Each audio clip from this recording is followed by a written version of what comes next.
जिन्हें भगवान विष्णु ने वर्ण करके अपनी अर्धांगिनी बना लिया।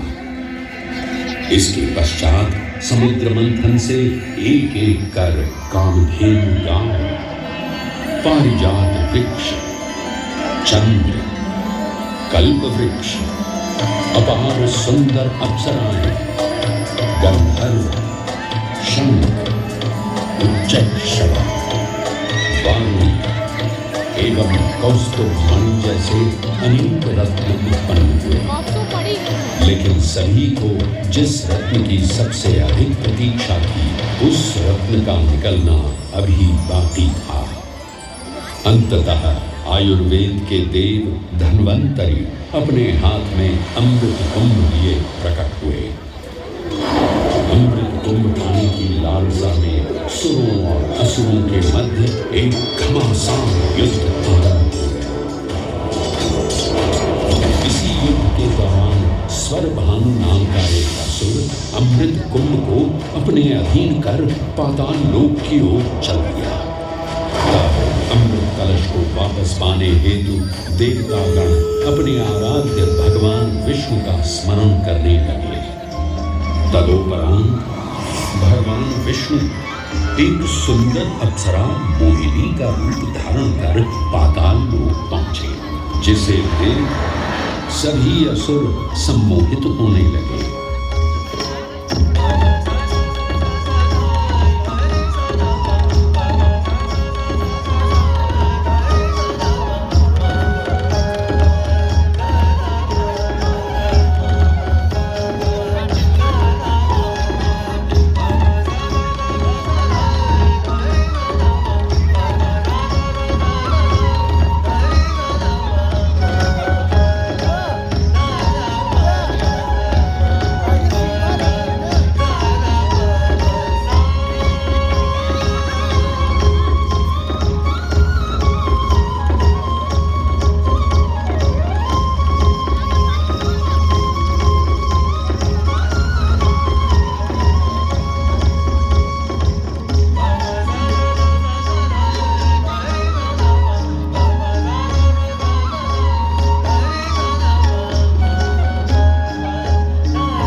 ये सुंदर अप्सरा कौन है?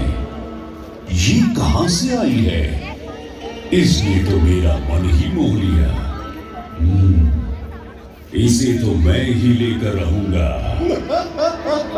इस सुंदर अप्सरा ने तो हम सबको सम्मोहित कर लिया है।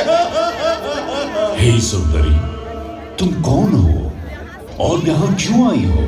हे असुरराज, मैं मोहिनी हूँ और आप ये समझ लीजिए कि मैं आप ही की सहायता हेतु यहाँ पर आई हूँ।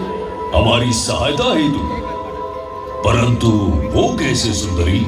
मैं आपको ये याद कराने आई हूँ कि अमृत की असली शक्ति और गुण तो कलश के तल में विद्यमान है, जबकि ऊपर तो केवल जल मात्र है, जिसके ग्रहण करने से ज्यादा कोई लाभ न होगा। आप सभी इस अमृत को देवताओं के साथ बांट लीजिए। आखिर आप सभी ऋषि कश्यप के ही तो पुत्र हैं। देवताओं के साथ अमृत बांटने से एक तो आपका वैभव बढ़ेगा और दूसरा जो अमृत का फलदायक भाग है उसे आप ही ग्रहण कर सकेंगे। हे मनमोहिनी, तुम सत्य ही कह रही हो। परंतु अगर हमने ये अमृत कलश देवताओं को दे दिया तो क्या पता वे सारा अमृत स्वयं ही ग्रहण कर लें और हम सभी असुर इससे वंचित ही रह जाएं। आप निश्चिंत रहिए, ऐसा कदापि नहीं होगा। मैं स्वयं ही सभी सुरों और असुरों को अमृत पान करवाऊंगी और साथ ही साथ ये सुनिश्चित भी करूंगी कि अमृत का फलदायक भाग आप सभी को ही प्राप्त हो। बस फिर क्या था, भगवान विष्णु की अपरंपार लीला आरंभ हुई। जहां एक ओर सभी देवतागण विराजे तो वहीं दूसरी ओर सभी असुर। मोहिनी रूप धारण भगवान विष्णु एक एक कर सभी देवताओं को अमृतपान करवाने लगे, जिससे वे पुनः अपनी शक्तियां प्राप्त कर सकें। परंतु स्वरभानु नाम का असुर जल्द ही भगवान विष्णु की ये चालाकी भांप गया और चुपचाप देवता वेश धारण कर उन्हीं के बीच में जाकर विराजमान हो गया। तब जैसे ही मोहिनी स्वरभानु को अमृतपान कराने हेतु अग्रसर हुई, ठीक उसी क्षण सूर्य एवं चंद्रमा स्वरभानु का असली रूप पहचान गए। ये ज्ञात होते ही भगवान विष्णु अपने मूल रूप में परिवर्तित हो गए और अपने सुदर्शन चक्र से स्वरभानु का सिर धड़ से काट गए।